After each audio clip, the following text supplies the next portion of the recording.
अस्सलाम वालेकुम। उम्मीद करती हूँ आप सब खैरियत से होंगे।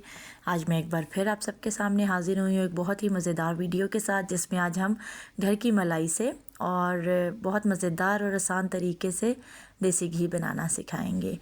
तो उम्मीद करती हूँ आपको ये वीडियो बहुत पसंद आएगी। वीडियो को पूरे तरीके से देखिएगा ताकि कोई भी स्टेप आपसे मिस ना हो जाए और आप भी बहुत ज़बरदस्त तरीके से घर ही देसी घी बना लें, जैसे कि मैं बनाऊँगी। चलें जी, वीडियो को स्टार्ट करते हैं। सबसे पहले हमने जो है एक बर्तन ले लिया है। उस बर्तन आप कोशिश कीजिएगा कि थोड़ा खुला लें, जितनी मलाई है उसके हिसाब से थोड़ा खुला बर्तन लीजिएगा ताकि मलाई को अच्छे से, क्योंकि हमने जो है हाथ से करना है मधानी की मदद से, तो इसमें यह है कि फिर स्पेस खुली होगी तो वो मधानी अच्छे से घूमेगी। 1 kg मलाई है मेरे पास यहाँ पे, जिसको मैं बर्तन में डाल लेती हूँ। लें जी, ये मलाई चली गई। अब हम स्पैचुला की मदद से हम जिस डब्बे में मलाई थी उसको अच्छे से साफ़ कर लेंगे, क्योंकि भाई अगर बाज़ार से लेने जाएं तो फिर तो घी बहुत ही महंगा मिलता है। तो हमें इस चीज़ की कदर करनी चाहिए कि मलाई का एक एक ज़रा भी कोशिश करें कि ज़ाया ना हो। इसको स्पैचुला को भी अच्छे तरीके से साफ़ कर लेते हैं ताकि हमारी थोड़ी सी भी मलाई ज़ाया ना हो। ये देखें जी, जितनी मलाई थी वो सारी मैंने बर्तन में डाल ली है। अब हम ये लेंगे मधानी। ये बड़े मज़े की चीज़ होती है। वैसे पहले हमने इसको मलाई को सारे अच्छी तरह से मिक्स कर लेना है ताकि उसकी जो है गुठलियाँ गुठलियाँ सी ख़त्म हो जाएं और ये स्मूथ सा एक उसका बैटर सा बन जाए। पहले थोड़ी देर आपने कोशिश करनी है कि 5 से 7 मिनट आप ऐसे ही मधानी को चलाएं, बिल्कुल खालिस मलाई के अंदर, ठीक है। और फिर जब थोड़ी देर में ये स्मूथ हो जाएगी और आपको लगे कि बस मक्खन निकलने वाला है और वो उस फॉर्म में चला गया है, तो फिर उस सूरत में आपने क्या करना है कि इसमें थोड़ा सा या तो पानी डाल दें। इसके 2 तरीके हैं, या तो आप इसमें थोड़ा सा पानी डाल दें। अगर तो आप सर्दियों में मलाई से घी निकाल रहे हैं तो फिर आप पानी को नीम गर्म करके इसमें डालेंगे, और अगर आप इसको गर्मियों में निकाल रहे हैं तो फिर आप इसमें ठंडा पानी डालेंगे। लेकिन मैं ये दोनों ही नहीं कर रही। मैंने क्या किया कि मैंने डायरेक्टली इसको ये चूल्हे के ऊपर रख दिया है। मैं 20 से 30 सेकंड के लिए इसको चूल्हे के ऊपर रखूँगी। सिर्फ हमें देगची का टेम्परेचर देखते रहना है कि मतलब बहुत तेज़ गर्म ना हो, हम आराम से जो है देगची के ऊपर हाथ रख सकें। मतलब इतना टेम्परेचर हमें सिर्फ लेना है, इसको नीम गर्म सा करना है बस। मलाई को बहुत ज़्यादा गर्म मत कर दीजिएगा, इससे फिर ये होगा कि आपकी मलाई ख़राब हो जाएगी, बहुत पतली हो जाएगी। चलें जी, अब इसको हमने दोबारा चूल्हे से उतार लिया, बिकॉज़ जैसा मैंने बताया कि हमें इसको बहुत तेज़ गर्म नहीं करना है। तो अब आप देख सकते हैं कि ये आहिस्ता आहिस्ता जो है मधानी को घूमने में थोड़ी मुश्किल हो रही है। ये देखें, क्योंकि बैटर अब हो गया है थोड़ा सख्त, क्योंकि ये अब मक्खन बन जाएगा। मलाई से अब हम मक्खन की तरफ चले गए हैं, लेकिन अभी भी ये पूरी तरह से मक्खन ऐसे नहीं निकलेगा, क्योंकि आपको पता है कि मलाई के अंदर जो दूध होता है उसको अलग होना होता है, तभी मक्खन एक बाकायदा तौर पे हमारे पास आता है। तो पहले जो मैं आपको बता रही थी कि आप या तो इसको डायरेक्ट चूल्हे पे रख दें, या फिर अगर गर्मियाँ हैं और तो आप फिर इसमें बर्फ़ का टुकड़ा भी डाल सकते हैं ताकि इसमें जल्दी मक्खन बन जाए। ये देखें, मैंने इसको एक बार फिर 10 से 20 सेकंड के लिए चूल्हे पे रख दिया ताकि ये जो मक्खन है और इसका जो मतलब क्रीम थी और उसका जो दूध है वो अलग हो जाए और एक मक्खन खालिस फॉर्म में हमारे पास आ जाए, ठीक है। ये आप देख सकते होंगे वीडियो में कि मक्खन थोड़ा थोड़ा सा अलग होना शुरू हो गया है, दूध लिक्विड फॉर्म में अलग हो गया है, और ये देखें मक्खन हमारे पास आ गया है। इतना भी कोई मुश्किल काम नहीं है। सुनने में लगता है कि ओफ देसी घी घर बनाएंगे, वो कैसे बनेगा, ये तो बहुत मुश्किल स्टेप्स हैं, बल्कि बिल्कुल भी नहीं है। ये आप इस वीडियो में देख सकते हैं कि कितनी आसानी से मैंने जो है क्रीम ली थी और उसके बाद उसको मक्खन में कन्वर्ट कर लिया है। अब हमने मदानी को अच्छे से साफ़ कर लेना, जैसा मैंने पहले भी बताया कि हमें इसका एक ज़रा भी ज़ाया नहीं करना है। तो इसको हम अच्छे से साफ़ कर लेते हैं।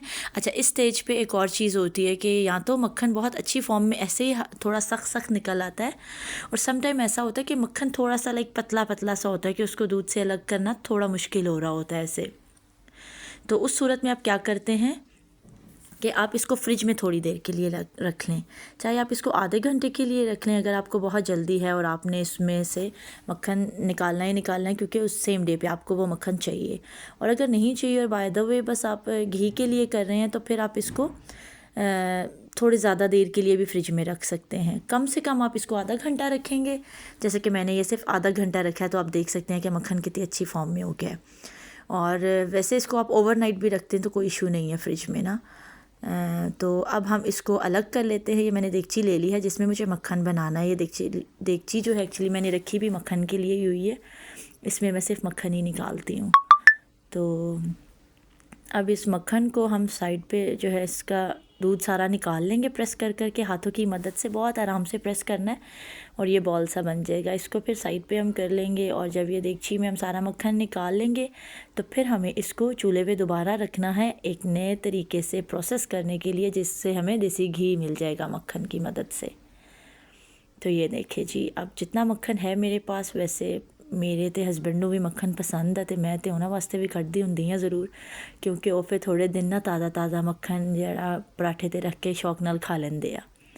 तो फिर मैं तो उन्होंने वास्ते भी कढ़दी हुंदी हाँ। जे तुहाडे भी भरावां नूं, वालिद साहब नूं या हसबैंड्स नूं पसंद आ मक्खन, तो फिर तुसी भी इस स्टेज ते मक्खन उन्होंने वास्ते अलहदा कर सकते हैं। तो जे मक्खन मेरे वर्गे तुसी लोग हाँ जिहड़ा मक्खन नहीं खांदे प्योर, तो फिर वो देसी घ्यो खा सकते हैं। ये देखें जी, ये मैंने थोड़ा सा मक्खन अपने हस्बैंड के लिए निकाल लिया है और इनको अब मैं 2-3 दिन ये पराठों पे रख के दे दूँगी ताज़ा ताज़ा मक्खन। और इसको आप जो है स्टोर कर सकते हैं। बाहर इस मक्खन को नहीं रखिएगा। अगर तो ये सर्दियां हैं तो आप इस मक्खन को नीचे फ्रिज में रख सकते हैं, लेकिन अगर आपने ये मक्खन गर्मियों में निकाला है तो फिर आप इसको ऊपर फ्रीज़र में प्रिजर्व करेंगे। फ्रीज़र में फिर ये है कि आप इसको 15-20 दिन के लिए भी रख सकते हैं। ये दूध को अब हम साइड पे कर देते हैं। इसकी भी मैं एक चीज़ बन सकती है, वो मैं बाद में बताऊंगी। आज चूँकि सिर्फ देसी घी का प्रोसेस है तो आज सिर्फ हम उसी पे बात करते हैं।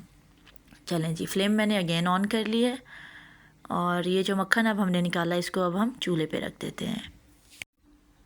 अच्छा, अब जब ये मक्खन पिघल रहा है ना और लिक्विड फॉर्म में अगेन आ रहा है, तो इस सूरत में आपने ख्याल रखना है कि आप किचन में ही मौजूद रहें, क्योंकि इसमें अभी जो है ना वो कहते हैं कि उबाल सा होता है जो, तो ये उबाल से ये ना हो के सारा बह जाए आपका जो है मक्खन का बैटर, और ये सारा चूल्हा अलग से गंदा होगा, वो काम बनता है। आपको पता है चिकनी चीज़ है और उसके अलावा नुकसान अलग से, इतनी आपकी सारी मेहनत का। तो इसलिए आपने पास खड़े रहना है और इस तरह से थोड़ी थोड़ी देर के बाद इसमें चम्मच चलाते रहना है, ताकि वो जो उबाल सा है वो बाहर को नहीं आए बल्कि अंदर को ही बैठा रहे। तो इस तरह थोड़ी थोड़ी देर बाद हमने पहले सारा मक्खन मेल्ट होगा। ये देखें, अब ये मक्खन पूरा इस फॉर्म पे मेल्ट हो चुका है और अब ये लिक्विड सी फॉर्म आ गई है, क्योंकि इसके बाद अब एक्चुअल हमें घी बनना नज़र आना शुरू हो जाएगा। इसको अच्छे से चम्मच की मदद से साथ साथ चलाते रहें। ये देखिए, अगर मैं इस स्टेज पे अब ये चम्मच ना चलाती तो ये सारा बैटर बाहर बह जाता। तो इसलिए मैंने स्टार्टिंग में बोला है कि आपको बिल्कुल जो है इस प्रोसेस करते करते इसके बिल्कुल पास खड़े होना है थोड़ी देर के लिए। ये देखें, अब ये हल्का सा येलोइश शेड में आना शुरू हो गया है। अब हम इसको थोड़ी देर बाद जो है दोबारा से देखेंगे चम्मच चला के, और इसमें फिर क्या होगा कि इसके जो एक्सट्रैक्ट्स होंगे ना रिमेनिंग पार्टिकल्स से, वो नीचे बैठ जाएंगे और वो बेशक काले हो जाएं उसका फ़र्क नहीं है, लेकिन आपने ये ख्याल रखना है कि घी जैसे ही आपको लगे कि तैयार हो गया है, जैसे कि ये अब मेरे सामने आप स्क्रीन पे देख सकते हैं, अब ये बिल्कुल 95% ये घी रेडी है। ठीक है, बस आपने बिल्कुल पास रहना है और ये थोड़े से जो इसके पार्टिकल्स हैं ये बिल्कुल बैठ जाए, साइड पे हो जाए, तो हमारा घी रेडी हो जाएगा। इस दौरान आपने ये नहीं करना कि खैर है अभी ये बन रहा है तो इसको छोड़ देते हैं, बिकॉज़ इस स्टेज पे आके घी गोल्डन से एकदम से ब्राउन, डार्क ब्राउन या काला होना शुरू हो जाता है, क्योंकि वो जो इसके नीचे पार्टिकल्स बैठ गए हैं ना देगची में, वो काले होते हैं, तो उसके बाद फ़ौरन फिर घी भी काला हो जाता है।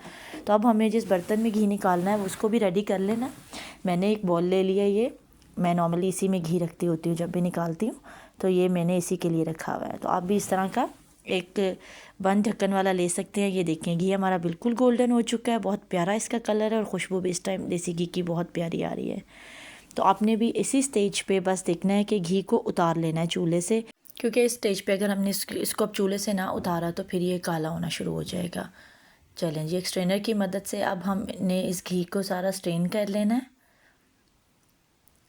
ये देखें, माशाल्लाह कितना ज़बरदस्त कलर आया है इस घी का, और वो देखें वो जो चीज़ हमें नहीं चाहिए थी वो जल के नीचे उसके सरफेस पे बैठी रह गई है। देख जी की ये देखें हमारा घी मुकम्मल तौर पे रेडी है और उम्मीद करती हूँ आज की वीडियो आप सबको बहुत पसंद आई होगी। अगर पसंद आई है वीडियो तो इसको ज़रूर लाइक कीजिएगा और चैनल को सब्सक्राइब कीजिएगा और इसी तरह से हमारे काम को सराहते रहिएगा।